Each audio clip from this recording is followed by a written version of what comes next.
All right, good morning. It is actually just turned 10:30, so today, welcome to the joint meeting of the Board of County Commissioners and the Planning Commission. Okay, do want to welcome our Planning Commission members here, and Madam Chair, thank you for being here today. We are going to move this thing. We're not going to be in a rush, but we're not going to belabor the points either. I think everybody's had time to go through it, so I am going to call this meeting to order. I've asked Commissioner Pickens to do the invocation and Commissioner Adamczak to do the Pledge of Allegiance. Please rise if you're able to do so. Let us pray. Our Heavenly Father, we just thank you for this glorious day and all the blessings in it, Father God. We just thank you for the opportunity to gather here as commissioners, the Planning Commission, staff, our consultant, Father God, to just discuss and move forward the document that's before us, Father God. Just guide us and lead us. In Jesus' name we pray. Amen. Amen. The flag's back here. Will you join me in the pledge? I pledge allegiance to the flag of the United States of America and to the republic for which it stands, one nation under God, indivisible, with liberty and justice for all. Thank you, Commissioner Pickens and Commissioner Adamczak. And again, I want to thank all the hard work of the committee to get us to the point we're at today, our planning staff and our administration staff, and our consultant, Mr. Spofford, who's back home again, almost like the third time you've been around. So we appreciate that. So right now we're going to open up the floor for public comment. And again, most of you know that we're going to keep our public comment to 3 minutes. That you will be timed. Commissioner Wilkinson will time you. And you'll hear the beep go off. You're not going to be escorted out of the room, but please try to wrap it up if you haven't done so far. And our first, it's not working today? It's not plugged in. Here it is. So our first speaker this morning, Michael Woodward, if you would come forward, please, and state your name and address for the record.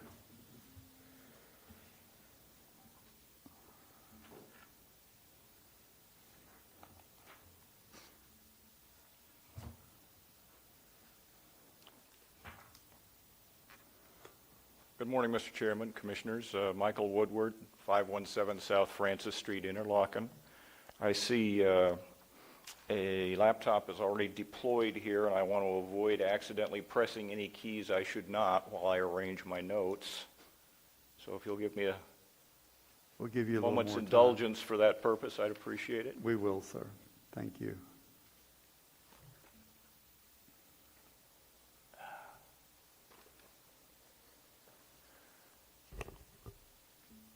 All right, the proposed land development code that you have before you includes the creation of a new county decision-making body called the Administrative Deviation Committee.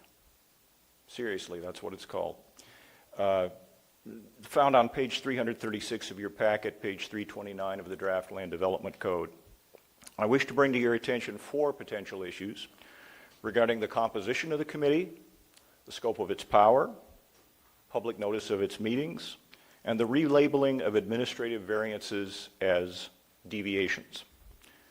The 4-person Administrative Deviation Committee is to be composed of the County Administrator, the Director of Planning and Development, the Director of Public Works, and a staff planner.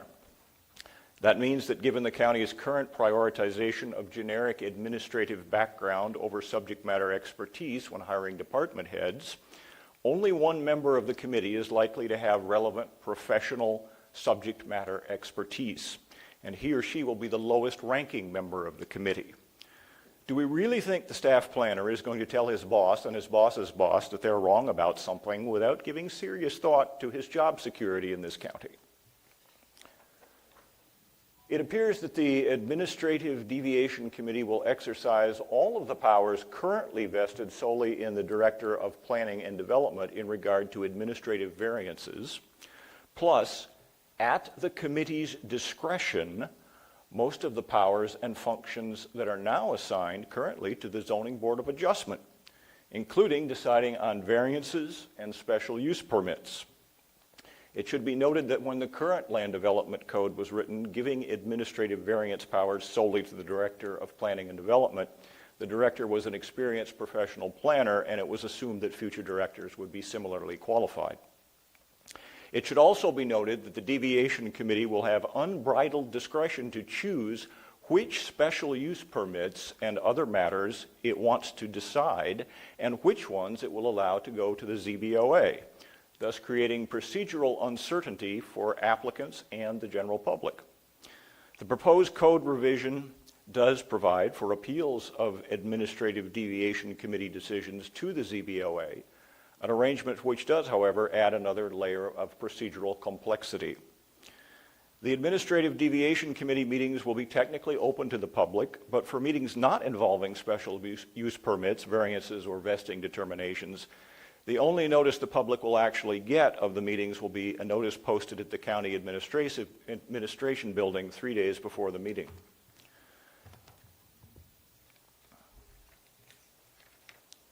Section 45-836 of the proposed Land Development Code draft relabels administrative variances as administrative deviations.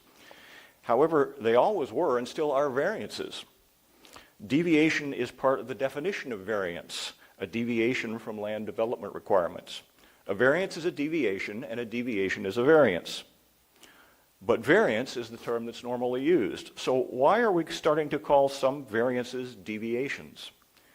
It may be seen as a way to avoid having to provide the full public notice required for variances, and also as a way to circumvent the application of some of the variance criteria required by the code and traditionally by state law. Note that on the bottom of page 317 of your packet, page 310 of the draft, a reference to section 45-833 has been crossed out. That is the section that contains the issuance criteria for variances. I do not presume to advise you on the right or the wrong of the Administrative Deviation Committee, but I respectfully suggest that it merits your scrutiny. Thank you, Mr. Wilburn. Any questions? I have one comment. Yes, sir. Mr. Turner, you have the floor. Did you notice in there that there was an appeals process built in that was different than anything ever in the past, that any decision from the Administrative Deviation Committee could be appealed by any one commissioner to the Board of County Commissioners, or it could be appealed to the ZBOA? I did notice that. Okay. I thought that was a very interesting provision, but fairly complicated one to wrap someone's head around. Maybe that's just me. Thank you, sir. I have a comment. Yes, sir, Mr. Adams. I didn't before he spoke, but that actually was the one area of it that concerned me, because as a commissioner, how do we know what every deviation that comes forward would be to say whether or not we wanted it to be routed towards? So that was actually one area of it that actually was a concern of mine. Not necessarily everything that you said. Some of what you said is stuff that was in my head, but that was the one area of concern for mine, was that process. Well, So may I? You may, Mr. Turner. I think that the concern is the one thing that I've learned, this commissioner's learned since before I was here, and even since, you never know what case is going to blow up in somebody's face. You will know, Commissioner, whenever something goes wrong or one becomes controversial or whatever, somebody will let you know. And so at that point, all you have to do is one commissioner say, okay, I have concerns over this case, bring it to the Board of County Commissioners for an appeal. That's what was tried to put in there, where there would always be a way to get it to somebody other than just a deviation committee if something came up. Thank you, Mr. Chairman. Thank you. Thank you. I will say I've learned in this business too, there's always unintended consequences. But we're trying to move things forward faster, better for our citizens. So I'm sure it's a growing process. So, all right, moving on to our next thing is our agenda. Is there any more public comment? And seeing nobody else coming up for public comment. Mr. Chair, I do have a question. Mr. Pickens, you have the floor. Because I'm sure we're going to discuss the Administrative Deviation Committee further, but on page 367, in section 45-1081, in A and in C, it refers to the Zoning Board of Adjustment and an Administrative Review Committee. Is that another committee, or are they one and the same, or is this a misprint? Or Oh, just read this Mr. incorrectly? Spofford, would you like, and you can answer that, and then we'll go right into your Just presentation. wanted to get that clarified before we move forward for Okay. me.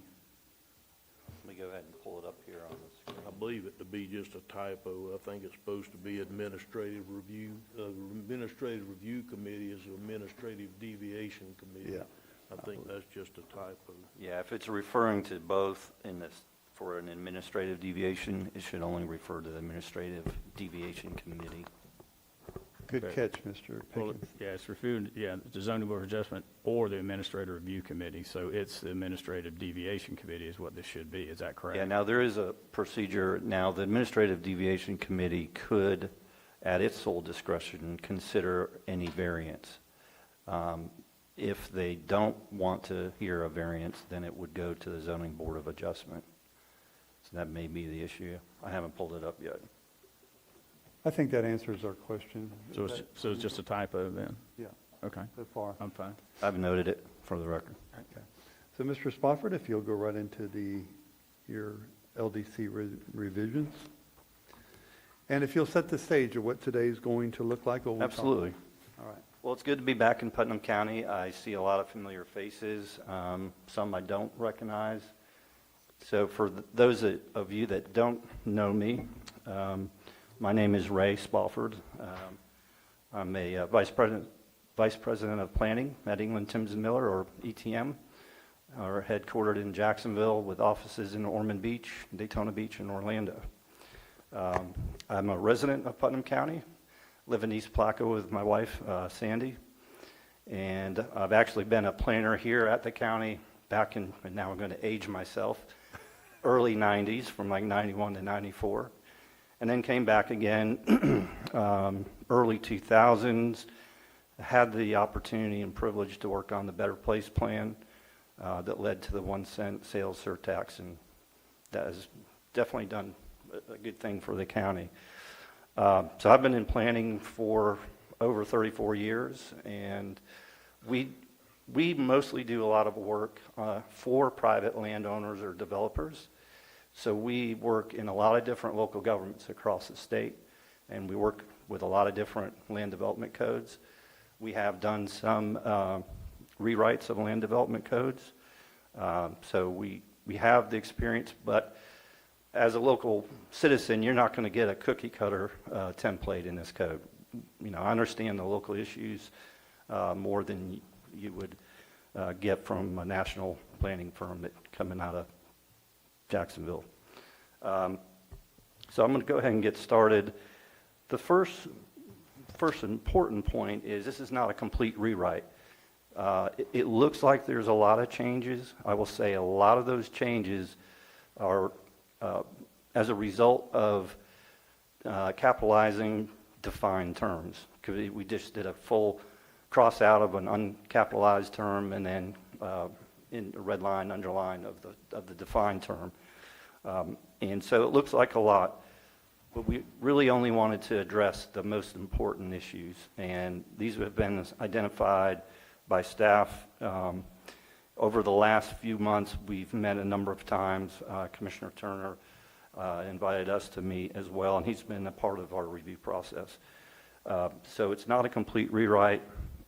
We've only addressed some of the more urgent items, and I'll go through a lot of these. What I'd like to do is go through this presentation and save comments and questions for the end, because I may answer your question as I go through this. This is a high-level review of the major changes. Also, we would need at least, in my opinion, one more adoption hearing before the county commissioners to adopt the code. And as we go through this today, at the end, we can discuss if there's a desire for more meetings or not. I do want to emphasize that we have some issues in the code where we're inconsistent with state law or the comprehensive plan, and we want to get these taken care of as soon as possible. In the draft, we've added recent approvals that have gone through over the past few months, have been approved by the county commissioners. You may recall some of these. They deal with utility dimensional standards, where we changed the minimum acreage for well and septic from 1 acre to the state standard of a ½ acre. There were changes in accessory uses and structures, type 3 family subdivisions, and the table on floor area ratio and impervious surface coverage was also updated as previously approved. I recognize that this is very dry, boring stuff, and I'm not used to doing a PowerPoint presentation without more graphics, so bear with me. I know it's dry. Okay, there are changes in there for consistency with the comprehensive plan. We eliminated the agricultural 2 references, and we removed references to the density point score language. We have made changes to comply with state law. The state has preempted local government ability to regulate certain things, including mobile food vendors. There was a request as we were going through this to change a setback from a water body. We didn't make that change, and the reason is that there's a policy in the comprehensive plan that has the same standard. So you'd have to change the comprehensive plan first before you change the land development code provision. State also preempted regulation of home occupations and use of recreational vehicles as a temporary shelter. There are changes for internal consistency. There's a uniform definition now for immediate family member, and then all the different references to the departments or the directors of the department, tried to make those all consistent throughout the document.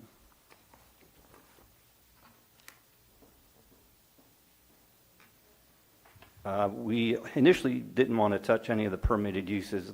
This came from staff later in the process, so we did make some changes that we thought were pretty much no-brainers. So we added parks and recreation as permissible uses in residential districts and not require a special use permit. We also added educational uses as a permissible use by right in agriculture. There's a number of schools currently in the ag zoning district, so they would be a non-conforming use under the current code.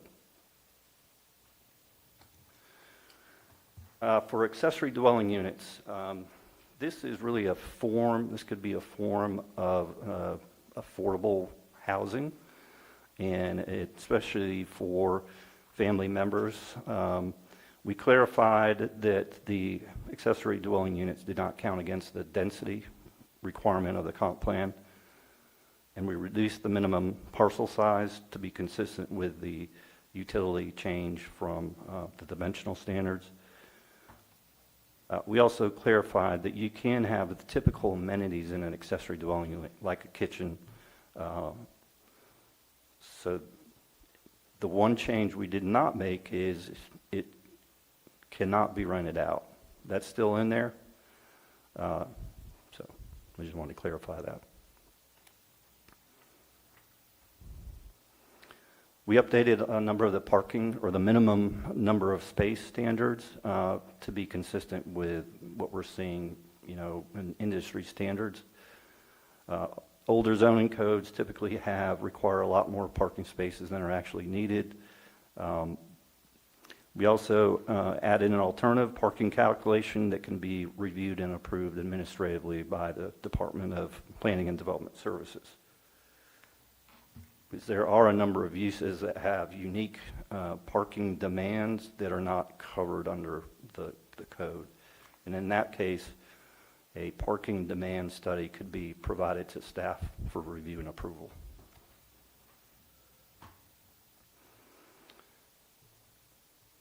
We did add an administrative deviation process that replaces the administrative variance process. The current administrative variance process, there's a number of things that can be varied from in the current code.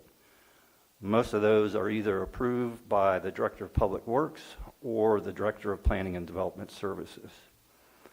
So this administrative variance or the administrative deviation process creates a new administrative deviation committee.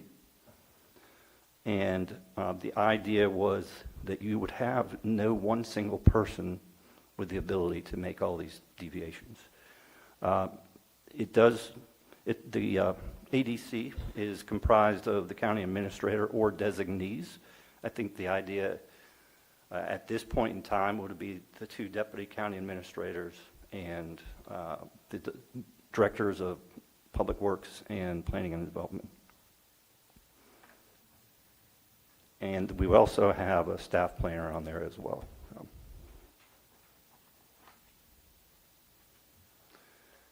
So what they're authorized to grant an administrative deviation for includes the minimum dimensional standards of the zoning code.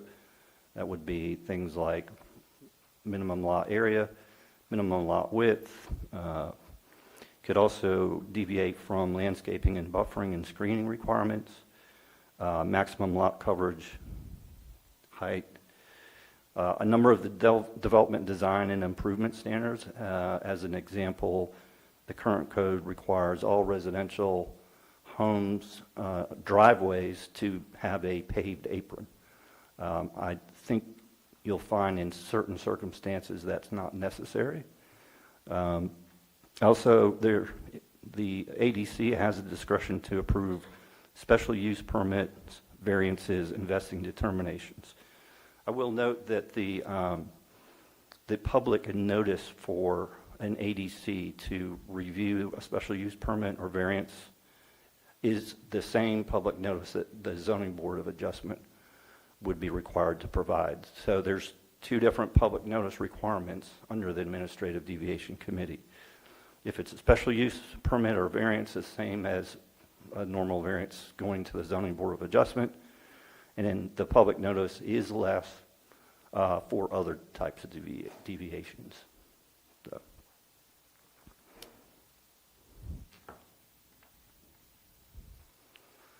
We also revised and clarified some of the subdivision regulations. We added a type 4 subdivision, which would apply only in residential zoned areas.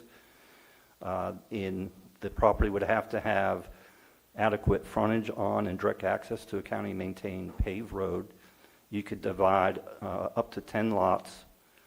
All of the lots would have to otherwise meet the comprehensive plan density requirements or all the other dimensional standards of the Land Development Code. There are a number of other local governments that have this provision as well. We also added 2 additional exemptions to the subdivision regulations. This is really to encourage some of the commercial centers, industrial parks. If there are no new streets being created and they have frontage on a highway or paved road otherwise, and the driveway access, then they would not need to go through the platting process. And then if you're recombining lots in a previously platted subdivision, you would not also need to go through a platting or a replat, as long as it's consistent with the comp plan. The preliminary plat process is now to be approved administratively through DRC. I think it's a lot to go through, both required to go through a preliminary plat, go to planning and county commission, and then come back with a final plat and go through planning and county commission again. So a preliminary plat will be approved by DRC, and then they'd have to come back with a final plat that would go to planning commission and the county commission.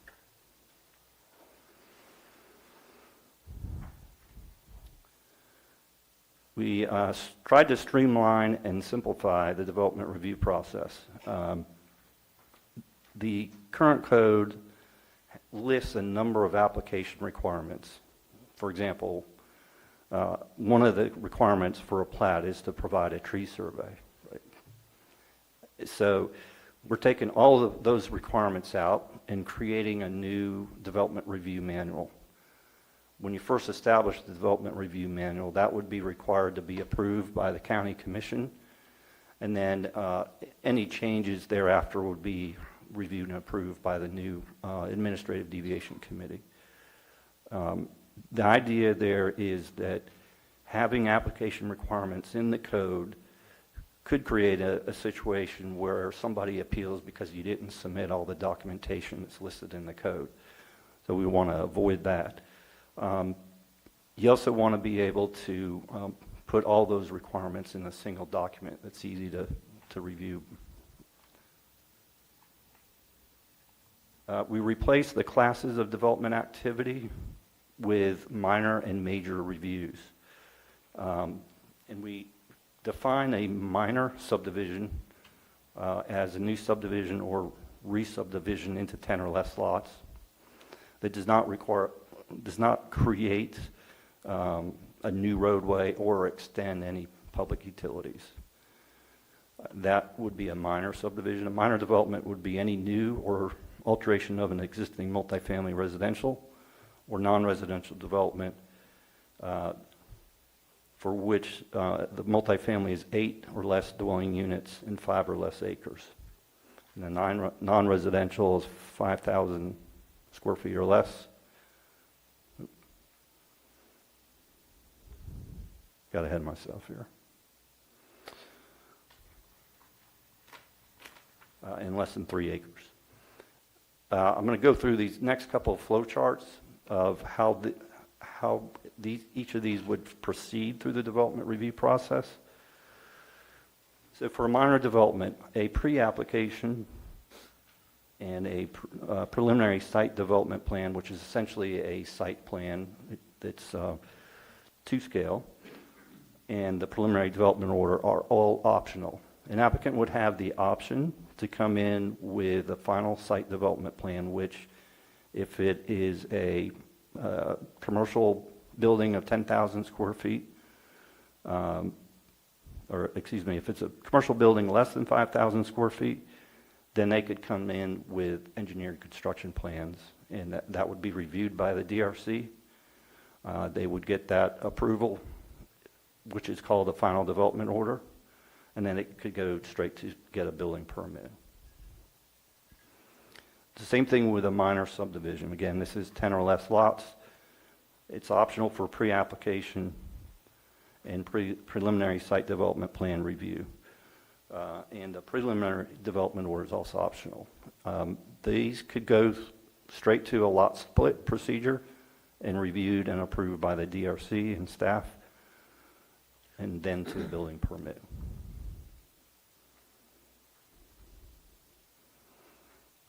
The major development, all major development would require the pre-application and a preliminary site development plan review.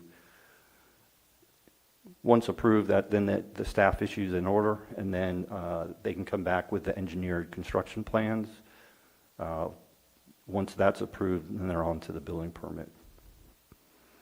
For subdivisions over 10 acres, or if they're creating new roads or extending utilities, then again, that's pre-application is required, as well as a preliminary plan, the final plan.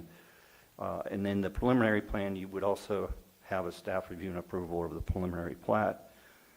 And then the final development plan would be reviewed, engineering plans, along with a final plat that would come before the two commissions for approval, and then final plat recording, and then on the building permit. Finally,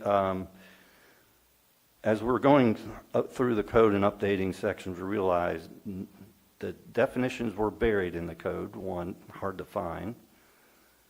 All the definitions were not capitalized as a defined term, so it wasn't very user-friendly. So we created a new article for definitions. A lot of definitions were spread throughout the code as well.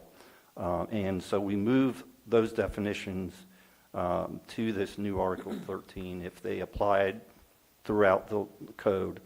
If they applied only to a specific section of the code, we left them in that section. And then all those defined terms are now capitalized. And we try to make it easier on ourselves in Word. So what happens is it strikes through the term that's not capitalized and underlines the term that's capitalized, so it looks like a lot. That is the end of my presentation, and available for questions or Thank you, comments. Mr. Spofford. Mr. Turner, you're recognized for speak. Okay, Ray, I want to go through this just a little bit. I've made some notes and some comments, and most of this is stuff that I think this committee and this joint committee needs to discuss. If everybody would turn to page 34, there's we're basically talking about accessory uses on parcels, and under item D, which is on page 34, it basically says that for 5 acres or larger, or bona fide farms would be number one, you could have an accessory structure. But then it says between 2 and 5 acres, basically 4.99, that you could only have one accessory structure of up to 250 square feet. I'd like to propose that be changed to 1,200 square feet. If you've got 5 acres of property, you ought to be able to build a barn that's 1,200 square feet on your property. The item number 4 was added, that basically that you can ask for an administrative deviation, or take it to the, I think it needs to be added, or take it to the ZBOA, one or the other, and ask for permission if you want to build an accessory structure on your 2 acres. So 2 acres of land's a fairly good-sized piece of property, and it's actually happened, this particular instance happened where they own 2 acres across the street from their farm. They wanted to build their packing house on the 2 acres across the street from their farm, but because it wasn't contiguous, they couldn't do it. There wasn't even anybody they could ask permission to do it because it wasn't contiguous, so it was a 2 acre parcel by itself. That's something that could have went to the deviation committee or to the ZBOA, and I feel fairly confident they probably would have had that ability, but the code didn't allow it until now to ask for that permission. So I think that needs to be changed. Can we do these one page at a time? Does anybody have any heartburn on those recommendations? And if you're not hollering at me. Mr. Chairman? Yes. One question I would have, it's an umbrella question, is there a list of objective decision-making tools that would determine whether something goes to the ADC Okay. or to the ZBOA? Robert, if you don't mind, I'm going to try to keep this very pointed today. Has anybody got any heartburn on the recommendations Mr. Turner made? And we'll get back to yours. So on accessory structure, so your second example, we've had a similar example happen in District 5 where, how do we get that where it can apply to a person who owns 2 properties, and there's an instance that we're trying to work through with an individual that owns a home here and owns the 5 acres across the street. Their son is involved in 4-H, and they can't build a shed to house a pig on that property because it's Well, the zoning and everything else. How do we make sure Exactly. that's incorporated? That's how we So- just did. Right. We just did it by allowing you to go ask the deviation committee for a deviation to this. Before, you couldn't even ask. You just couldn't do it, period. So how do we just or go to allow the that to be ZBO? allowed, I guess is what I'm asking. Well, I don't know we'd want it to be allowed, because then what's going Well, to through happen? regular permitting process. Well, yeah, through the regular process right now, it will be allowed under the new one, but currently it's not. Right. See, if you start letting anybody just build anytime they want to on these properties, you're gonna start having pole barns and campers pop up everywhere all over the county. So you've Well, got, that's what this has been trying to offset throughout the years, so, and that's just one. But campers are instance. covered in a different section. Yeah. I understand they are, but So it's, that's an enforcement issue, that's not a, yes, sir. Okay, so no one has any heartburn, I believe we can move forward with let me clarify that item D2 would be 1,200 square feet, and 4 would be any owner may apply for administrative deviation or the ZBOA? I have one other question. Yes, sir, Mr. Adams. What about Concerning this? in concerning this, and I don't know if it concerns this because it wasn't addressed anywhere else, but this may be a place we could address it. What about like in this instance where the family wants to have their accessory structure, so they go through this process to get this barn or whatever built on the property across the street from their house? What about fencing? Because there's also limitations on the ability to fence in a piece of property that isn't, and that's not considered an accessory structure, but is there a way we can include fencing, because that animal may need fencing? That's not true in ag zoning. No. You're in residential zoning. Yes. This paragraph is only addressing ag zoning. Correct. Correct. So how do we get this into, there's residential zoning where people own large pieces of property? Why don't you put that as a question for later on when we get, Mr. Okay. Turner has the floor right now on these We items. add that to. Ms. Roberts, I will get with you in a minute, as soon as he's done. I have several questions, just general.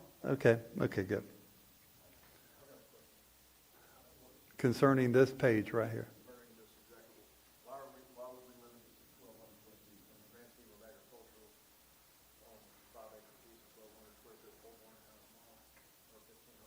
Well, I just picked that out, Justin, is all I did. I'm not hell-bent on 1,200 square feet, it's just that 250 was ridiculous. I see a lot of these pole barns coming out of like Beach South Meadows and all that, and, you know, they're 30, 40 feet wide, and they're 2,000 square feet. Is not a What would your recommendation barn. be? I mean, 2,000, 2,500 square feet, I think that's probably a reasonable size. I don't have any issue with that, Mr. Chairman. Does it give anybody else heartburn? I Maybe you're in the would go business. as, yeah. Okay, all right, so let's make that change to 2,500, and on item 4, or ZBOA. And that's specific to 5 acres or more, so perfect. Yeah. Okay, Mr. Turner, you're still recognized, sir? Okay, on page 193,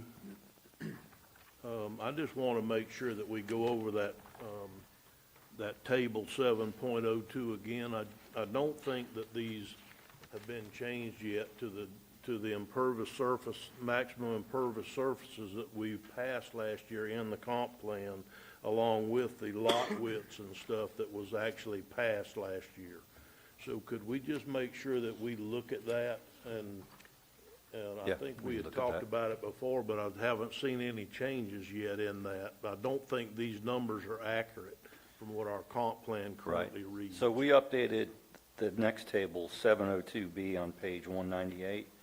We'll go back and verify that the percentages on the previous table, 702A, are updated as well. Okay, if we would, I just want to make sure that they're accurate at this time for what we've already done. Mr. Turner, may I ask a question? since you Sure. have the- Can't we just refer to our comp plan and not have that table in there, or is that what, should the table be in there? Yeah, It it has needs to be in there, it thank needs- you. And there's a 702A and a 702B, Okay. so Mr. Turner, you still have the floor? Yes, sir, I'm digging. Okay. On page 329, the first paragraph of the Administrative Deviation Committee, I think that, page 329, 45-950, the membership of that committee. I think that needs to be discussed a little bit among the committee and the commission.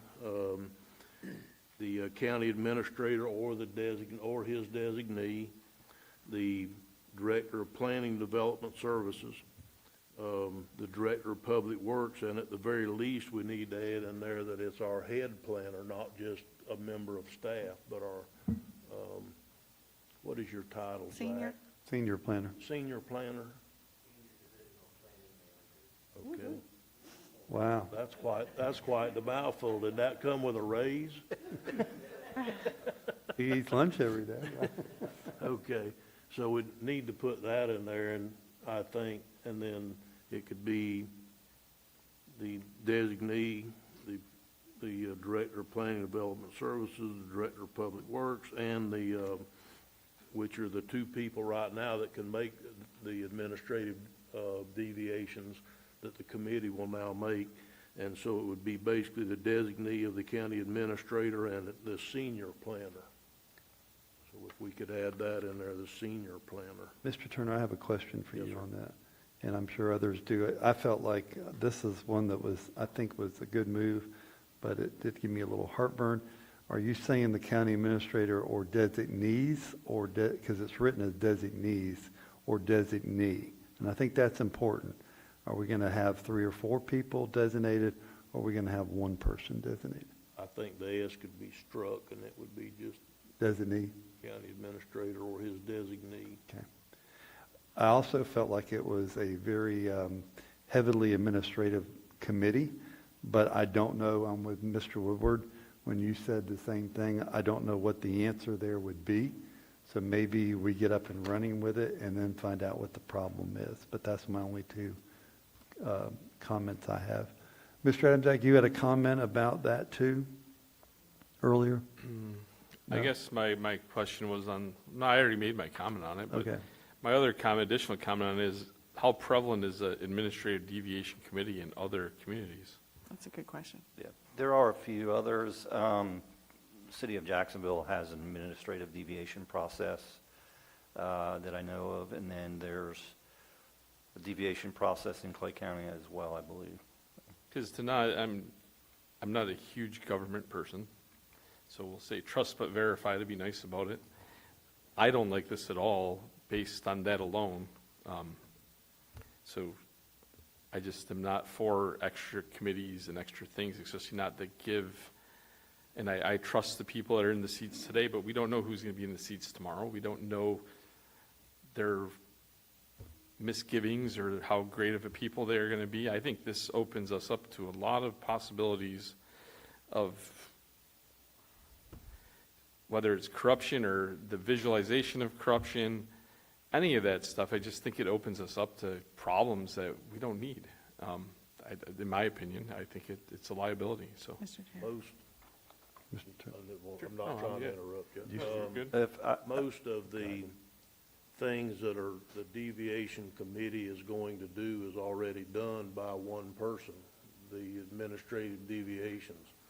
The heartburn that I have over that is if one of them goes south on him, he's got one man with a target on his back instead of a committee of people that have made this decision. They always have the opportunity to not hear that decision and it have to go to the ZBOA, or just like it does right now. So Can I make a suggestion? Is there room on that board for us to have someone from the public, 1 or 2 members of the public to represent that in a fashion to kind of balance that board out? Possibly a developer or builder or somebody that has some technical expertise in the development side of that, but can represent the general public on the common sense side of it on that review, so that it's not so administratively so heavy. one at-large member. I would say 2. I mean, it's still heavy on the administrative side with at least 3 members. If we put 2 public members on that, that would be, I think, a step in the right direction as far as making it having a common sense approach to how those things get handled, and not making it look a little better to the public as far as the public being represented on that board. Ms. Wilkinson? Oh, I'm sorry, Ms. Roberts. I'm sorry. We already have 2 citizen boards. Would it be, rather than having another citizen at large, would it be appropriate to say a designee from ZBOA or a designee from the Putnam County Planning Commission to be called in or to be available, someone from those 2 bodies, to give balance to this? Because right now, this is taking everything out of the hands of the public, hands of the lay people. And if we put somebody in there that is not elected or not an employee of the county, it might give it better footing and better standing. Most of the things that this deviation committee would do has nothing to do with the planning commission. Most of the stuff that the planning ZBOA. commission hears is by statute got to go to the planning commission. The deviation committee can't change zoning. They can't change the future land use map. Best of my knowledge, they can't do any of that. Statute dictates it go to the planning commission. So, if you wanted to put a member of the ZBOA on there, I don't have any problem That would be with it. fine. But it's supposed to be, the idea of administrative deviation is for small things that are already being deviated by one person would be deviated by a committee now. And so instead of one staff member, which is what it's done right now, it would be done by a committee of 4, administrative committee of 4, instead of one person making those decisions. How often is this used? Pardon me? How often is there an administrative deviation? All the time, So this is something that happens frequently? regularly, yes. Yes, Ms. Fortner. You got to turn your, Does the current administration, administrative process, are they authorized to do special use permits currently? I didn't understand your question, Aaron. The new administration deviation committee has the discretion to approve special use permits. Does the current administrator No. have that ability now? Currently, special use permits go to the zoning board of BOA. adjustment. All of them do. Is there, I guess back to Susan's question, is there like a metric or something that, okay, this one will be heard administratively, or this one's going to go to ZBOA? There's none provided in this draft, so no. It would be the sole discretion of the committee to pick and choose which special use permit applications they take up. I think that the reason that it was looked at from that direction is because the deviation committee is not going to want to take on anything that they know right up front is going to be controversial, big controversial. The idea of this is try to make it to where you don't have to wait 4 months and pay $750 to get a 5-foot deviation on a setback when there's nothing but woods beside you. I know, but we're trying to make it. Right, we're trying to make it more user-friendly, yes. But I just wondered if there was But that's why we built, a trip going to Yeah. ZBOA versus basically, I don't know what that could be, but basically the decision of the committee would decide whether it went to them or that they wasn't going to hear it, and they had to go through the normal review process. It's just like right now, if you came in and asked for an administrative deviation on a variance or a setback or something, the person that has allowed right now to do that can do the same thing. Said, no, I'm not going to do that. You need to take that to ZBOA. So it wouldn't be any different than it is now, with the exception that it's going to be a committee that hears it instead of one person that hears that deviation. I think a lot of my heartburn lies with a special use permit being something that can be approved by the ADC without public input. Well, that's why we built the appeals process in there. We built it in there to where it could be appealed by the aggrieved party to the ZBOA if it was a problem, or it could be appealed by any commissioner to the Board of County Commissioners for them to hear it, either one. That's not in there now. I guess it just bothers me that we're letting an administrative group take away the responsibility of ZBOA on a special use permit. I really have heartburn with special use permits being allowed by the ADC. Well, that's noted, and I certainly see but I think that trying to streamline the process and make it easier on the public, to me, outweighs the concern that concern. I think that trying to streamline the process and not make somebody wait 4 months to go to the ZBOA and through the process, or 3 months probably, depending on where you hit in the cycle when you turn in your application, versus being able to go try to get this handled within possibly 30 days if it's something that they'll take up in here because they don't feel like it's going to be an issue. I'm fine with that for setbacks and for variances. I'm just not fine with that for a special use permit. That's okay, good. Mr. Adamczak, you'll have the floor in just a moment. Mr. Morris, I want to get back to you real quick. You proposed 2 at-large members. I don't think anybody had heartburn on that. but I don't think we clarified who that was. We kind of went down. I think this committee's not gonna work if we make it as big as the ZBOA is and just go on. So I think the whole idea of it was to be basically what they can do right now, which is an Right. administrative review by one person. It's gonna be an administrative review by committee, and they do have a couple more things that they can take up, but it's mainly to try and make the process streamlined. I really don't have a problem with putting one at-large member on there from the public, to be selected by the Board of County Commissioners. Or in the business of development, or, Doesn't need to be, it could be somebody that the board feels like would have an interest in that. It could be an attorney, it could be all kind of different things, a land use attorney or. all right, I promised Mr. Adamczak that I'd give him the floor. Yeah, if this administrative deviation committee was only doing what's already done by one person, I think the way it's written and the way it stands is fine. I agree with the others that spoke.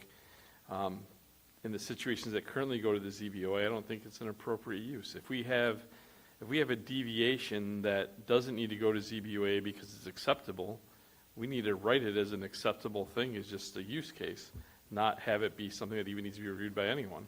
That's the answer. If that's what we're trying to avoid, is these things that are just so simple that they don't need to go to ZBOA, then we just need to have it written into the language that they're allowed. That's the real answer. If they're not allowed, then they need to go to ZBOA. I hear you. Thank you. Ms. Wilkinson? Thank you. I agree. I don't like the idea of the picking and choosing which special use gets approved by staff administratively. I think one of the ways we can deal with that is, can we just simply strike through the special use permit side of this and allow the committee may at its discretion here and act upon variance, non-conforming uses, that kind of stuff. The section that I'm having heartburn with, I have to agree with Ms. Roberts on, is the special use permit portion of that. All right, Mr. Commando, you have the floor. Thank you, Mr. Chair. So the special use permit's actually the one area where I'd say it's more appropriate for an administrative decision, and the reason why is because the way our laws are written, when you have set criteria as a commission within your ordinance as to what the criteria is to obtain a special use permit, once that criteria is met, there's no more discretion. So there's no findings of fact, there's no understanding what the community thinks. The permit by law, it's almost a ministerial act of approving it, and there's a lot of case law that comes back against commissions and boards that tend to use their own judgment when it comes to approving a special use permit. So in that category, I think that's the one category that actually is more appropriate for an administrative type decision. It's not quasi-judicial like you're thinking, where like for a zoning, you have to make those particular findings, and with those findings, you weigh what's coming before you in public comment. Thank you. Thank you, Mr. Commando. All right. Any further comments on this? I think we can land, though. I think what I've heard today is adding one at-large member assigned by the BOCC. Okay. Is that where we're good? And we'll keep the other uses in based on what our attorney conversation. Ms. Wilkinson? So if this is something that happens frequently, like a daily basis, you're going to have somebody who's from ZBOA or on one of the other committees they're going to be available that much. I mean, you guys meet once a month. The idea of this, and I know I waffled a little bit, but the idea of this was to streamline the process. So now you bring in, and I understand the idea that we want to have somebody who is not at the county level, that they're a peer, if you will, in the community. But how is that going to happen whenever you need somebody available almost daily or several times a week? I mean, do you guys look at, we say frequently, what is frequently? Every week, every day, 3 times a day? I mean, what would you, at least weekly? Okay. So I guess the point that I'm making is, if we add another person to the committee from the outside, is somebody going to be available once a week or twice a week? I think they're going to have to know that ahead of time. Yeah. And understand the rules going in, that maybe every Friday, maybe every Wednesday, maybe 2 Wednesdays a month. I really don't believe, Mr. Chairman, it'll be that often. I believe it'll be at the very most twice a month that the ADC would actually convene and meet. They've got to advertise their meetings just like ZBOA and whatever does.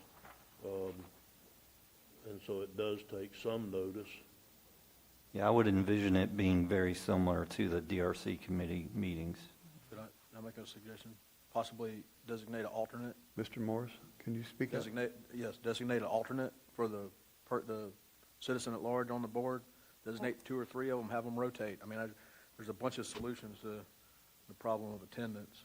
Well, And speaking as a citizen that sits on a board, anybody that is interested in the position will make available the time. Sure they will. Sure they will. Ms. Roberts? I think what Mr. Commando said is very pertinent. And if this is something that is by right, that the law says you may do, but it just needs some sort of an approval at the county level, I see no reason why that can't go just to an administrative board. But anything that is not by right, by law, would have to go before ZBOA.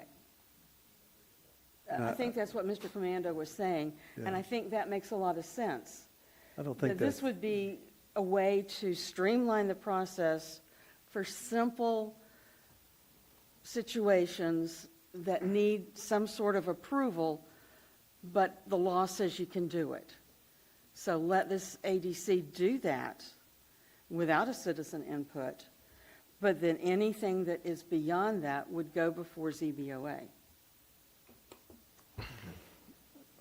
Mr. Adams, and then we're going to wrap this up and move So I on. guess because we have the members, so to speak, that for the most part, that would be a part of this board, what would be an example of a special use that a board wouldn't approve? And what would be, I mean, we're not quantifying anything, we're just talking gibberish in a way.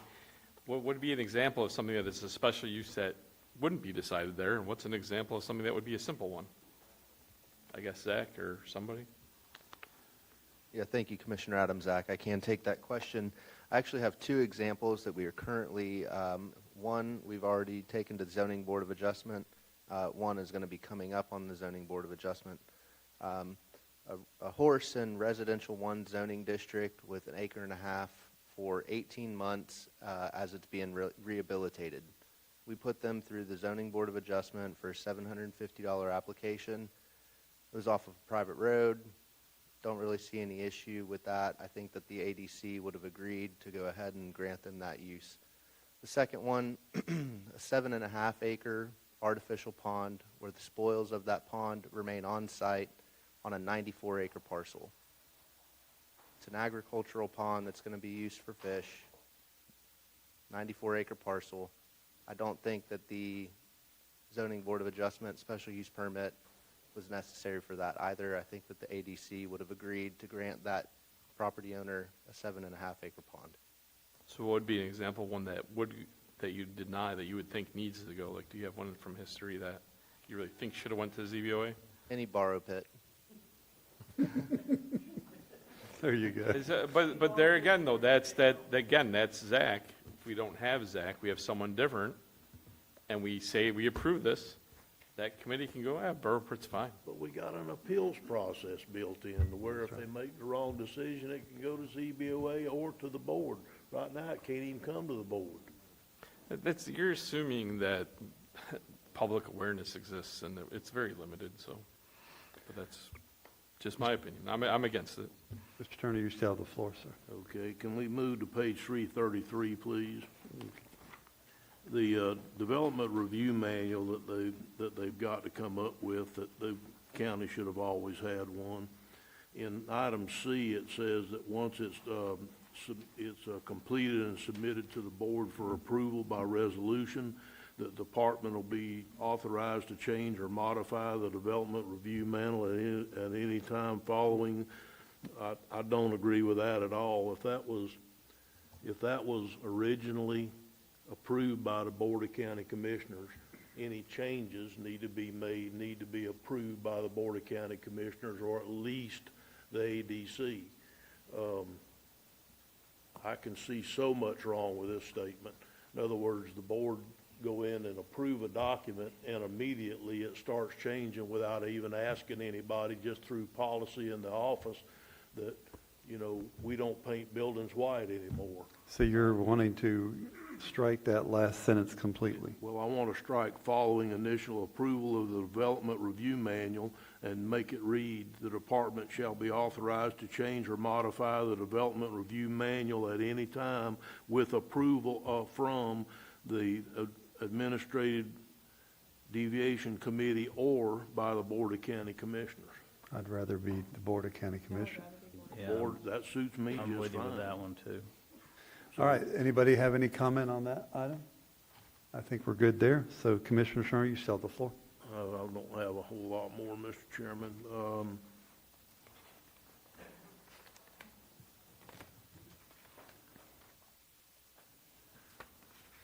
And actually, my last one, I figured it out on my own. I had it in there about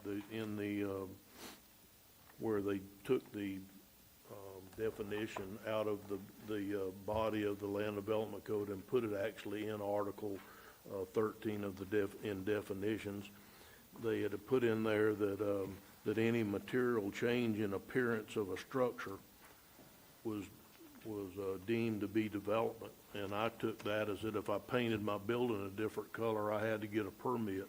But then on the next page, on item B3, it says that paint is excluded. So Okay. it gives you a big, long list of exclusions to development. So like I said, I figured that out. So I think that's all I have for right now, Mr. Chairman. Thank you. And I have just a couple real quick, and then Ms. Robert, I'll go to you.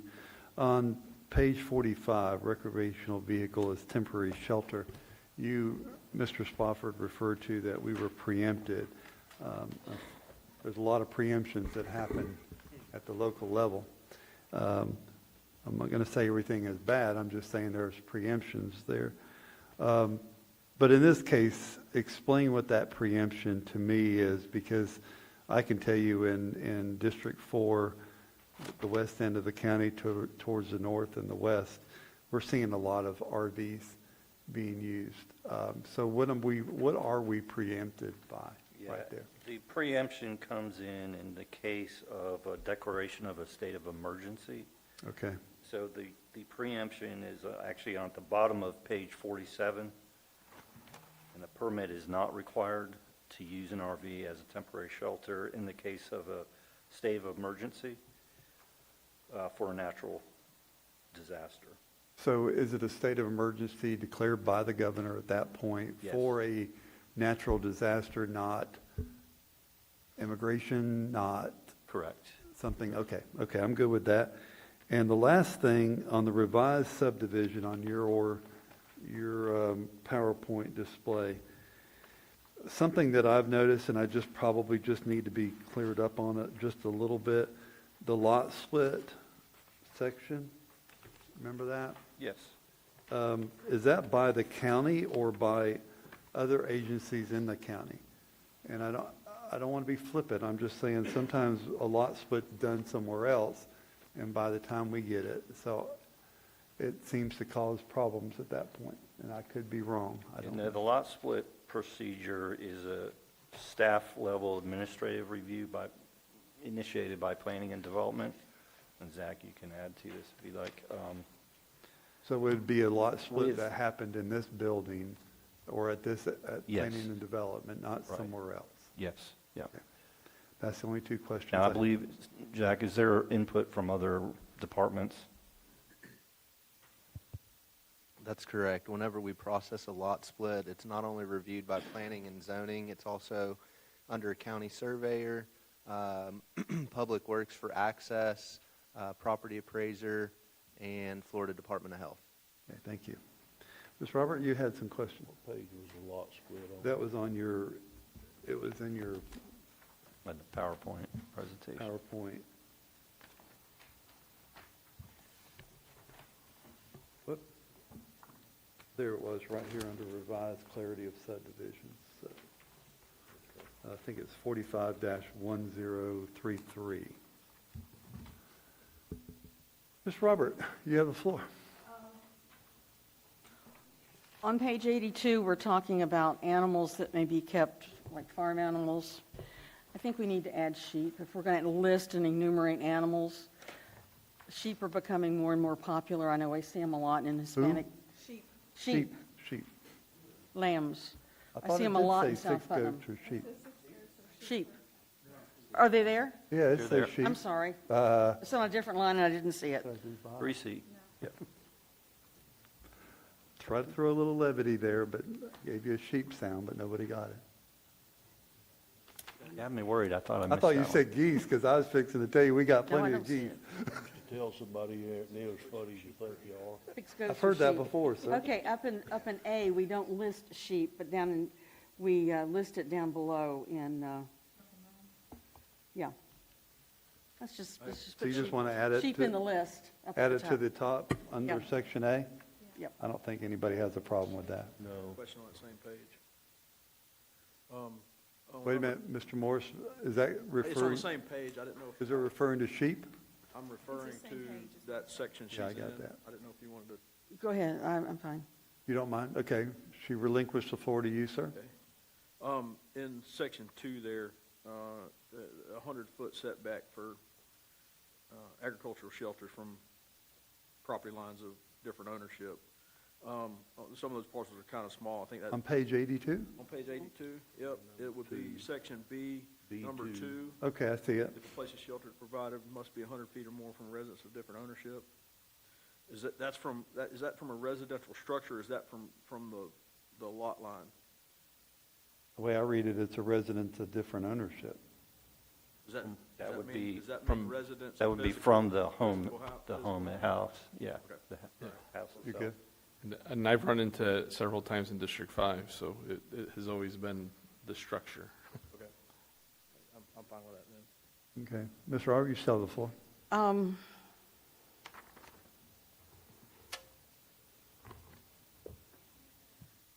I think I'm good right now. I have couple overall questions, but they can wait.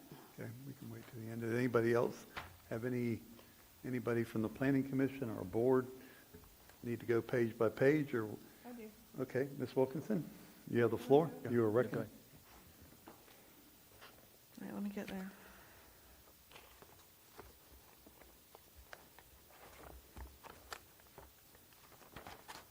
This was very interesting reading, wasn't it? On page 348, 348. procedure for review of subdivisions. Section 45-1033 says there will be 6 kinds of subdivisions? And I'm Yeah, not that sure I is- see That is a 6 little in here. confusing. The 6th one are like exempt subdivisions. Say that again? So there's type 1, 2, 3, 4 exempt, and then the lot split. So that's 6 different. Okay, wait a minute. I think we all need to get to the right page. 348, 348, what section again? 45-1033, classification of subdivisions. There shall be 6 kinds of subdivisions. Okay. So I've got the 1, 2, 3, 4. And What's on 348 of mine? What section are you in? 45-1033. Number 6 is on At the page bottom, 350. there shall be All 5, and pages. it now says 6. Say that again, Commissioner? Page 350 is the 6th one. There are 6 listed there. On page 350? Yeah, it just, Type 3, type 4, exempt subdivision, and a lot split done according to the requirements of Article 9. Okay, all right, thank you. I had the same problem, because type 5 had so much information in it that I Okay, kind of glazed over 6. That's okay. I didn't want to recreate the wheel. It's not the best worded, but yeah, 6 types of This subdivisions. was a lot to Okay. comprehend, it Yep. really was. so on the following page, 349, it says type 3 subdivisions which shall be limited to family subdivision in agriculturally zoned areas. So my question is, what about rural residential? How do That's we only handle? referring to the zoning designation, but not the land use. So rural residential is a land use, is it not? Okay. All right. I want to make a comment Zach, you're recognized. Commissioner Wilkinson, we do allow for type 3 subdivisions. It's on 451036, page 351. All type 3 subdivisions may be approved in areas designated agriculture in the Putnam County Comprehensive Plan, which would be the future land use map, and have ag zoning. So we would not consider a family subdivision in the rural residential future land use category. However, they would be able to consider either a platted subdivision or, if approved, the type 4 subdivision that Mr. Spofford is recommending.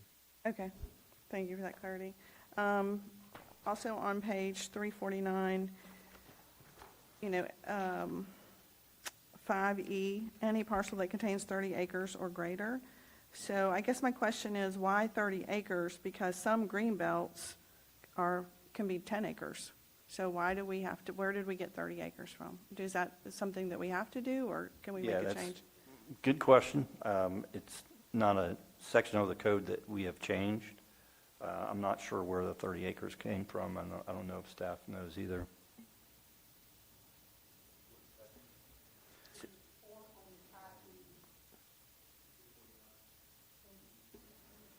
Because usually 10 acres is the minimum for a green belt, so an agriculturally zoned area. So that was my thought processes. Can that be 10 acres? The reason it was at 30 acres is our residential density for the conservation future land use map is 1 residential unit per 30 acres. So this falls under like the exempt subdivision, so they wouldn't have to go through a lot split procedure or a formal subdivision if they're going to create a 30-acre parcel that is not intended for development. Maybe it's for a conservation easement, something like that. Okay. So what if a platted subdivision wanted to replat, but it doesn't meet the density requirements? I know that's discussed in here a little bit. Any new plat is going to have to meet the density requirements. So if it's a replat, we would just have them come into compliance with the future land use category that's present on that land, or go through a map amendment to meet a new density that they're trying to obtain. Okay. Going to the next page, 350, type 2 subdivisions. That's where I was also asking, what about rural residential? Can that be added? So it says type 2 subdivisions may be approved in areas designated agriculture. Can we add rural residential in that either? We can, but the intention of the type 2 subdivisions is to have a gross density of 1 unit per 10 acres. Rural residential allows between 2 units per acre to 1 unit per 2.5 acres. So it'd be kind of flipped for what the density allowance of the residential or rural residential land use allows for. Okay. Could you, mind if I? Yeah, go ahead, please. Could you spell out a rural residential based on certain guidelines, maybe? Would that work to solve the problem? Well, I think that's what the type 4 Okay, that's what type subdivision- 4 is going to. Okay. Yeah, type All right, 4 would and then cover it. I'm going to go back to page 351. We, and I know this has been discussed, but there's no changes been made, about the 66-foot wide easement that's required by the county for type 3 subdivisions. And I think of my neighbor. I think of Mr. Kramer. So Mr. Kramer owns several hundred acres in Barden. He has 3 houses on it. None of them are on the county road. They're all in the middle of the hayfield, if you will. And they have a good access and road. So I still have some heartburn about making landowners, family subdivisions, have to build on a county road or have the 66-foot easement. I think 66 is really huge. I mean, that's full 2-lane traffic. Mr. Kramer is a great example because he has a great road, right? And most people who are going to give or transfer land to their family members, they don't necessarily need 66 feet right of way to get in and out of their property. So I would like to see that changed to something more reasonable, like 30 feet or something that's half that size. I don't understand why we have to have 66, so two problems. I don't like the 66-foot wide easement, and I don't like that they have to be on a county-maintained road. Ms. Wilkinson, Mr. Turner would like to make a comment. I think that the problem that they're trying to avoid here for real is that when they cut out a piece of property in the middle of the hayfield and give it to one of the children or whatever, ever how big it is, but they have a road that drives through their property to get to it, is if that child or that family member ever sells that house, then the easement that goes up to it needs to have some kind of a substantial width to it to where you could get in and out of it with other things that you need to, and 30 foot just isn't enough. So, you know, I don't know that 66 is not too much, but I don't know that 30 is a little bit too small to be able to get something in and out if somebody fences it off from the hayfield, you know, if you buy the house in the future. I think that's why the easement is in there, that you have to have a good easement getting into the house, but. Okay, Mr. Grimes, you have a comment for public safety? Excuse me, and in the LDC, the Public Works Director has the ability to take it down to 35 feet from that 66-foot wide easement. So, I mean, I think it can be addressed. I mean, they have the ability to do that. We've ran into it a few times as of recently where somebody says, well, I got 30, right? And we brought that to the board. And that was one of the things we tried to address in the meeting amongst the, I don't remember the acronym that was used for this administrative deviation committee, was to give them the ability to go, oh man, we got 34, right? Besides having to wait for the next Board of County Commissioners meeting, something like that was able to go to them as far as down to like 30. We ran into it on East Dixie Street where we had to have somebody wait the 3 more weeks for a person to be able to petition the board to be able to take down on East Dixie Street where we had public safety went out, public works went out, all of the department heads went out and says, yeah, we can still make access to this residence on East Dixie Street without having to widen and open up the full entire 66 feet. So that was part of the discussion. But as of this time, the Public Works Director has the ability to take it down to 35 by our current LDC. But it doesn't say that in there. Well, I understand what you're saying, but I would also say that a lot of county roads aren't 66 feet wide. I 100% agree with you. So we're requiring an individual to do something that we're not necessarily doing. So how, if I may, Mr. Yeah. Chairman, how could we get this, I know that Public Works is allowed to go down to, like you just said, how do we put that in there where this could go to ADC or whatever? It's already, It already. it's already in there, so, Okay, so it's already in there that they It can just go doesn't fall in this section, I for guess. deviation. yeah, it's not proper, it's a design and improvement standard that is one of the things the ADC can grant a deviation for. Okay, and then I just have one other comment in this section. Definition of family. So we've said parent, step-parent. This is on paragraph 3, page 351. In most counties, isn't family defined by blood or marriage to the 3rd degree? Which is the legal terminology, which would cover most, nieces, nephews. I mean, I have a niece I'm very close to. If I had 100 acres, I would be wanting to give her some property, but it doesn't necessarily allow for this. So could we define family as the legal terminology of by blood or marriage to the 3rd degree? Yeah, I'm looking in. May I say something, Commissioner? Definitions. When we used to do that here, remember that, Mr. Spoffer? I think the old way, we used to do that, and we found that there was people that were adopted. There was people that I have a family. I have a kind of family, and the kind of family means just as much to me as my regular family does. So I think we tried to kind of look outside the fact of how could we help those people who weren't blood related, but they still cared about each other, and they still bought land for that purpose. So I think that we did that a long time ago when I first got here to make that more palatable for to try to define what a family really is, and not just a blood family. So there's my comment. Yeah, includes in-laws and adoptive parent and child.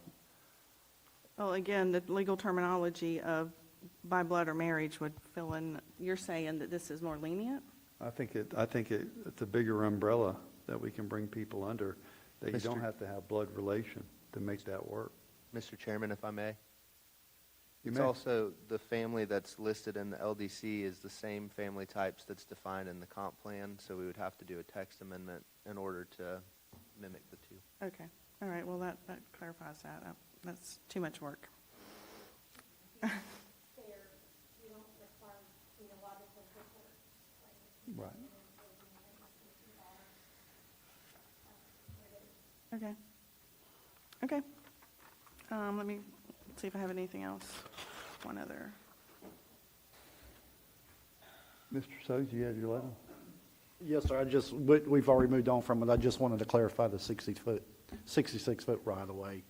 When we require those, when we're looking at new subdivisions, things like that, that also takes into consideration the drainage and utilities and all that we would put in.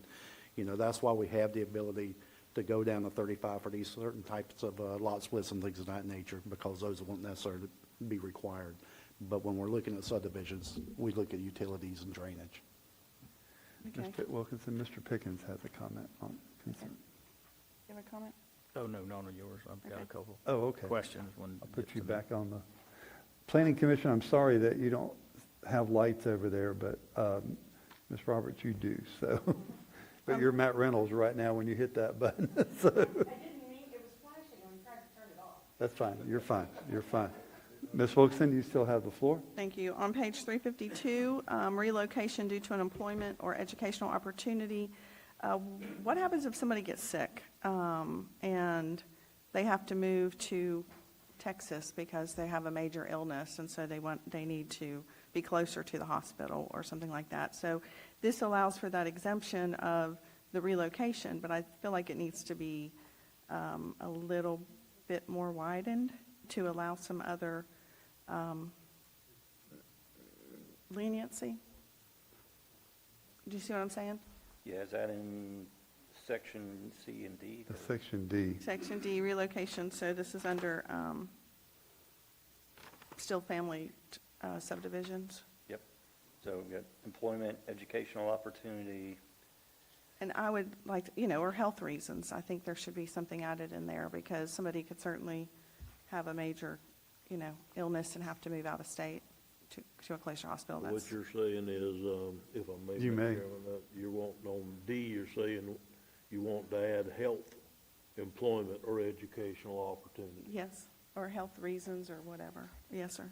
Okay, does anybody have a problem changing due to health, employment, or educational How do opportunity? you, right, Ms. Wilkinson, you still have the floor to answer This that. has to do with the reason, the sale of the type 3 subdivision. So if somebody had a major health issue, then they may have to sell that property. That's what That'd be a permanent. so, yeah. how do you define that, though? I mean, I think, What's to stop someone from saying, I don't feel good, I'm going to Texas? I mean, seriously, I mean, you're just Well, I saying don't know health. how you would define, I mean, well, you only have stage 1, wait till it's 4. well, how are we I mean, I- defining Right, employment? no, I'm being serious. I Yeah. know I said it flippantly, but it's, I think it's a personal decision. I mean, employment's the same way. You could say, I got a job at Disney, but that doesn't mean you got a job at Disney. So you could say anything. You come in and say you have an educational is there opportunity. any burden of proof, because it refers to Florida statute, if someone says, I need to sell this because I am transferring to Texas, what is the burden of proof there? Yeah. Permanent residence. Yeah, is what permanent she's residence. saying. I tell you what, we can take a look at this a little closer, Yeah, I just think that would be, And, I would appreciate that. because think it seems if like we're everybody's trying in to get agreement- around things that we may not need to get around. Keep Well, it as maybe on- we don't need to. I mean, Rich, so if it was health, if we added health to that, Right. that person would have to establish that their new residence was in that state for that to apply? I mean, that's what it sounds like Commissioner Wilkinson's asking, yeah. If you're asking for an exemption, you're trying to provide a basis for that exemption. So if we had someone that came in today and said, I want an exemption because I'm changing jobs and move to Texas, do they have to come in and show us that they actually reside in Texas? I would hope not. I don't want to be the heavy hand. I don't think we've drilled that far down into making people provide proof of those things. So why have this rule then? You can just do whatever you want. Have you read the whole document? I mean, I'm not being facetious. I mean, No, I I know. kind of am, but I'm not. It gives an The exemption rule is that we, convoluted then because you can just come in and say whatever you want. Can, Did you ask Commissioner May I? Pickens to I turn think it we're light trying to Can we- make this a can we- whole lot more difficult than what it is. on? Yeah. Can we just eliminate the exemptions and reduce the time frame to 1 year, like a owner-builder exemption for construction? And just get rid of all the exemptions? Okay, say that a little louder because I had a hard time hearing you on that. So, just eliminate all the exemptions there and reduce the time for sale from 5 years to 1 year. That does the same thing that the owner-builder exemption does through statute for someone that wants to build their house. It provides that they have control over it for a year, and then they're allowed to sell it. I don't see much difference between owner-builder requirements at a statutory level versus lot split requirements to a family member. Family has it for 1 year. Even if they move, they could certainly control it for a year and then sell it. I think what we were, if I'm not, Yes, May, you- I you think still we have the did, floor. we did go from 10 years to 5 years, and I think the reason we did that is so that you didn't have people creating subdivisions, just, you know. I agree with that, but I also feel like that's kind of the statutory mindset of the owner-builder exemption on the building side of residences. So if I as an owner of a piece of property want to go build a house, and I don't want to hire a contractor, I want to do it all myself, the Florida statutes allow statutory provisions for me to build my house, but one of the requirements is, when I'm done with construction and have received my CO for that house, that I'm not allowed to rent, lease, or sell that house for 12 months after the CO is issued.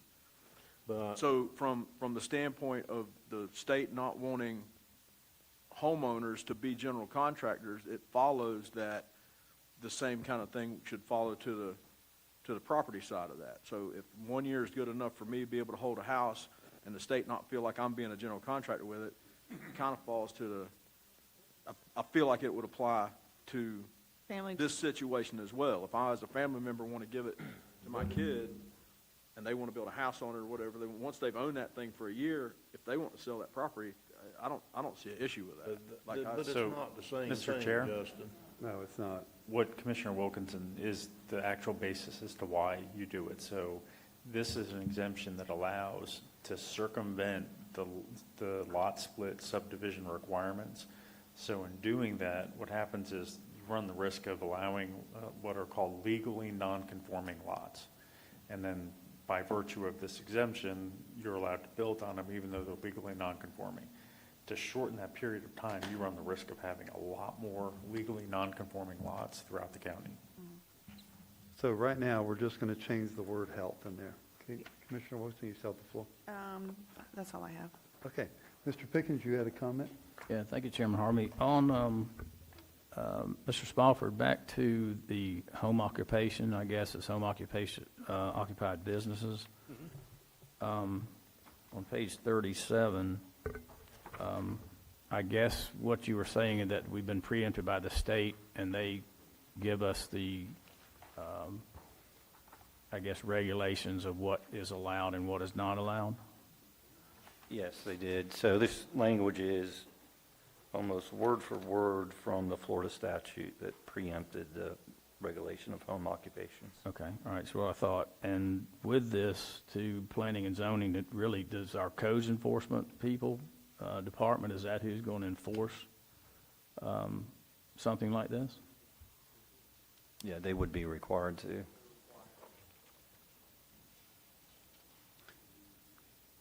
Mr. Pickens, may I ask a question? Hard to enforce, so. Could we reference also home occupation, because Florida statute changes quite frequently?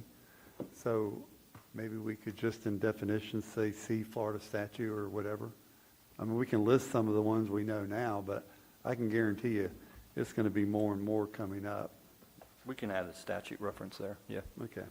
I think And that solves just some of the So problems. you're clear, the Florida statute doesn't define what a home occupation is. It Okay. really talks about intensities and effect on the surrounding So property. we really wouldn't want to reference. You can, I'm just telling you, it just doesn't provide a definition like I think you're thinking. Never mind, we'll leave it alone. Mr. Pickens, you still have the floor? Yeah, I'm just concerned because I have this in my area. I think we're going to see this more and more is the enforcement mechanism, but I'll get with you on that because clearly the issue we're having on McLean Boulevard is parking, you know, in a residential section with heavy equipment, and we're not able to enforce that. So I see that as a problem. All right, another one, and this is just a clarification of wording, is on page 386, and it's scratched out with blue, but it's got mobile home means a manufactured home that does not fall within the definition of a manufactured building. But then a modular home's manufactured home that falls within the definition of a manufactured building. So I don't know if I'm missing something on this. Would you say it again? I'm having a little Okay, on trouble page understanding. 386, up at the top middle of the page, it's got mobile home means a manufactured home that does not fall within the definition of a manufactured building. Manufactured homes as defined above means modular or mobile home. Okay. Yes, but it says mobile home means, a modular home means a manufactured home that does fall within the definition. So I know that's nitpicky, but I picked up on it, so. I guess if it refers up to the top, then a typo doesn't matter. A manufactured home that does not fall within the definition of manufactured building.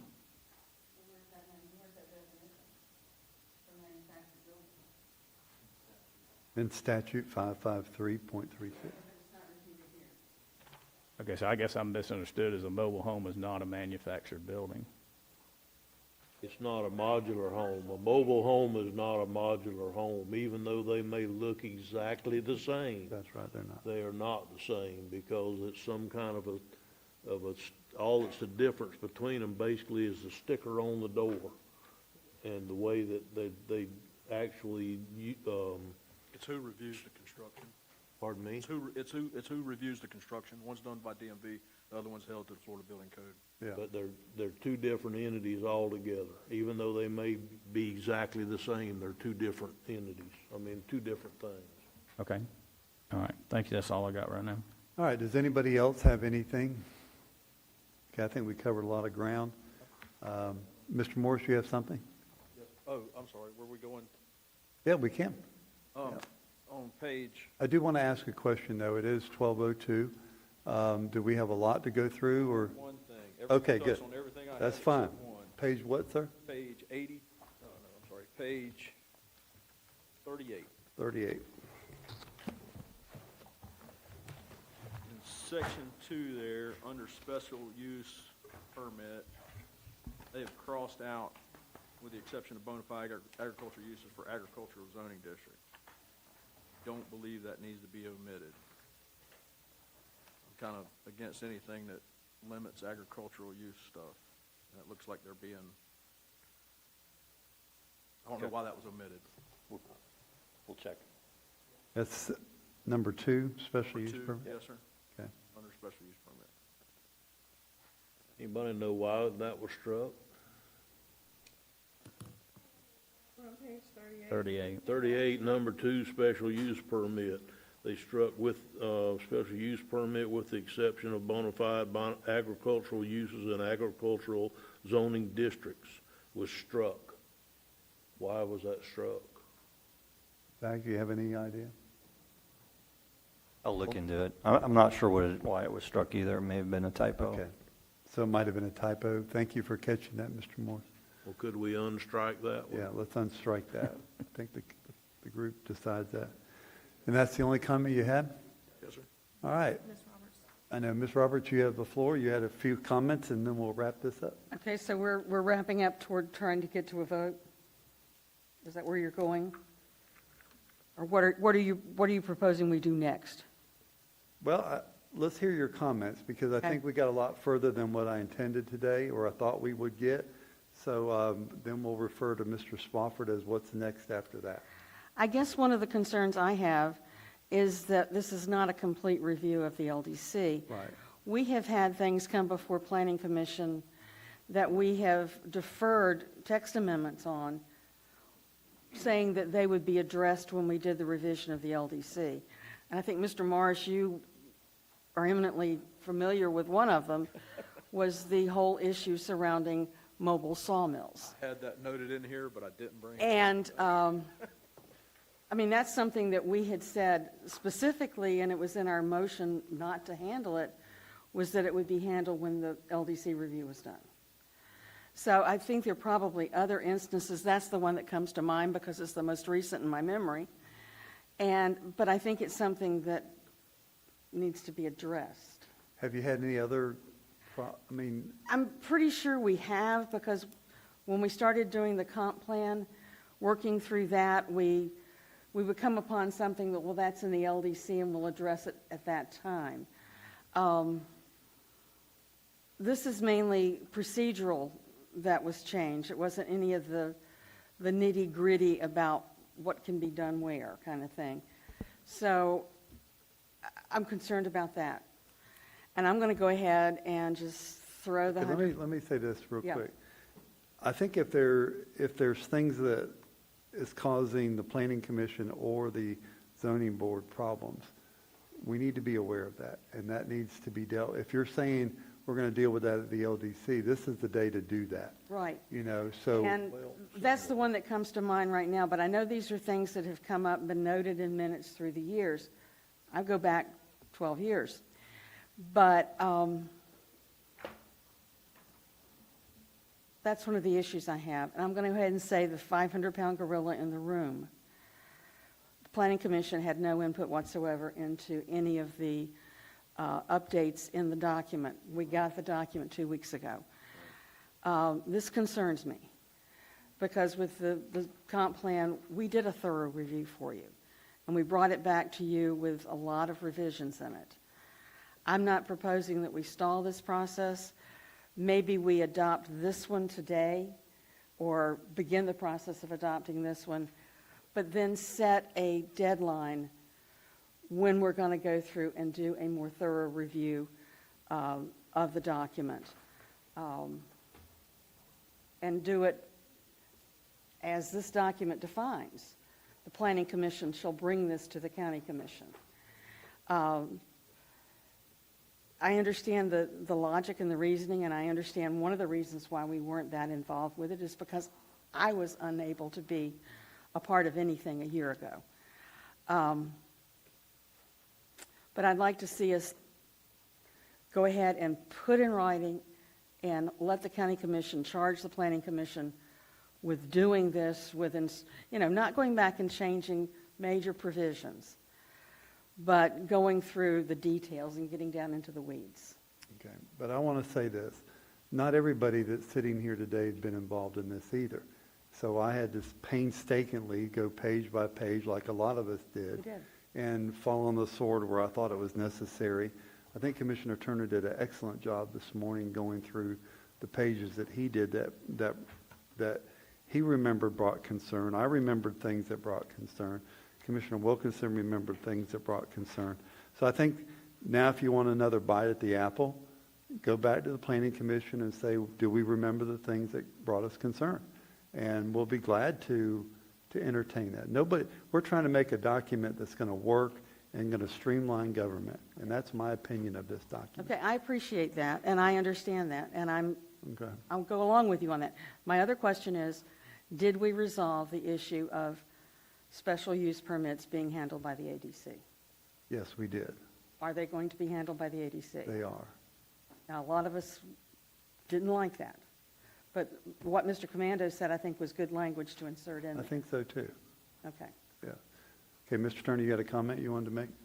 What we're going through right now, Mr. Chairman, was never intended to be a land development code rewrite.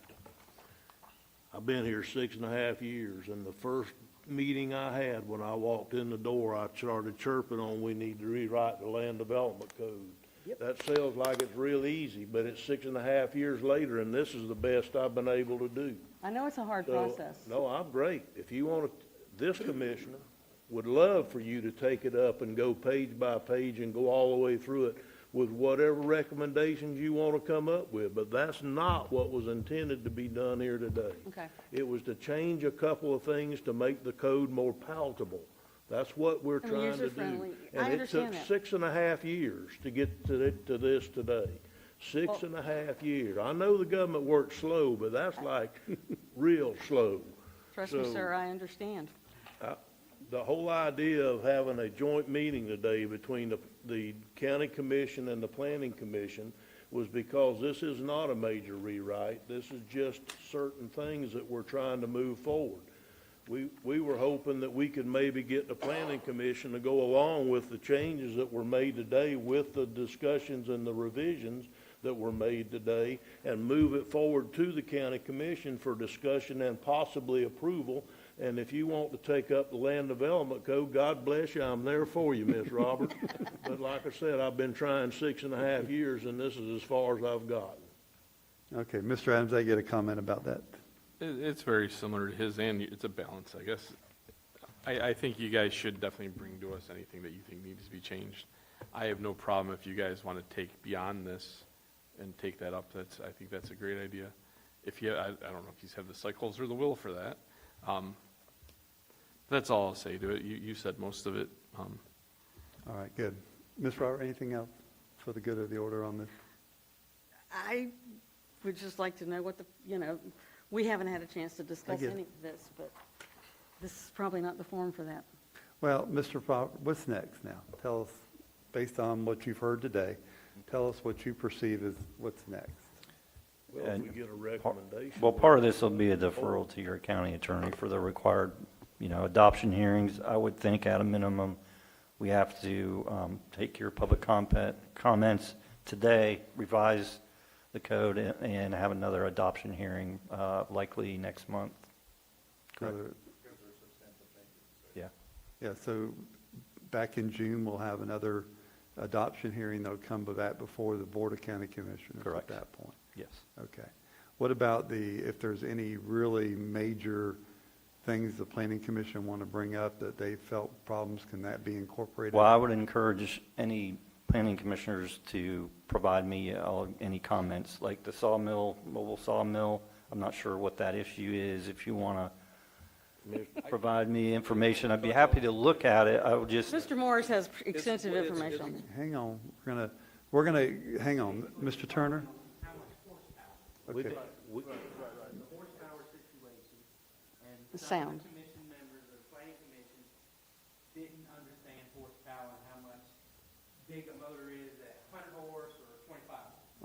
I understand. There was just Okay. a delineation there. Mr. Turner has the floor right now. All that's fine, guys, and I understand your deal with sawmills. I get all this, I do, but it's not included in this.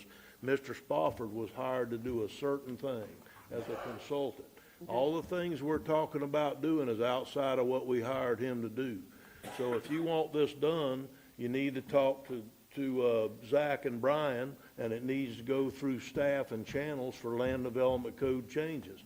It's not he's being gracious as he can be by not grimacing up there over this, but this is not within what we hired him to do. I'm fine with that. We hired him to Just make bring it up. specific Yep. staff Okay. recommended changes. Okay. it's So, normal procedure. Anytime you have any Right. issues, typically you would go through your staff. I'd be happy to look at them too. I'm just letting you know. Now, procedurally, as I understand this code as it stands today,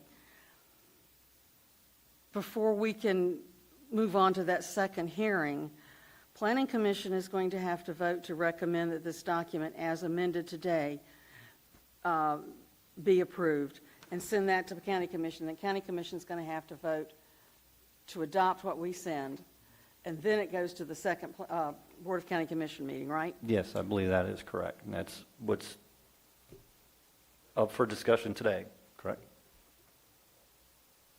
clarify that? So, well, the planning commission will need to provide their recommendation to the county commission, which would be today. Which would be today. Right, Right. Would have to recommend to move the document forward. right. As modified.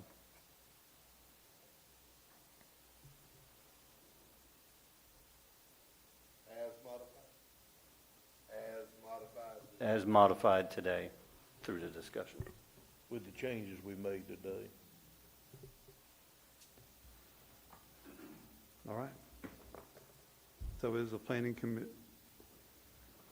so I'm going to relinquish this and let Susan Ms. Roberts take over and call planning commission meeting to order. Is that what I'm hearing? We're already. No, you're already in it as a joint meeting. Right. Okay. So it's going to be up to the planning commission then to recommend to us today Right. this modify what we've talked about. I'm speaking only to members of the Planning Commission. The task before us at this point is to vote on whether or not to move forward the document as it has been amended today to the County Commission for adoption and submission to the state. Is that correct? Correct. It doesn't go to the state. It'd be for adoption. Goes to the County Commission for adoption, but then doesn't the county have to send this to the state for review? No, they'll send it to Muni Code to update it Okay. online. So this is not like the comp plan where the state has... Correct. No Okay. state review on this. No state, it just goes There's to no Muni Code. transmittal requirement for zoning. Okay. Motion in order then? From the- I would say a motion's in order. I move that we adopt the plans that were corrected and modified today and send it to the county commission. I second. I have a motion and a second. Do I have discussion? Wait a minute, what's the motion again? That we approve the changes that were made here today and we recommend to the county commission. So we're okay with this, we accept it, and give it into their hands to vote. So we wouldn't do any further review. We can do further review at a later date if we choose to. Better do further review first. Speaking to my microphone.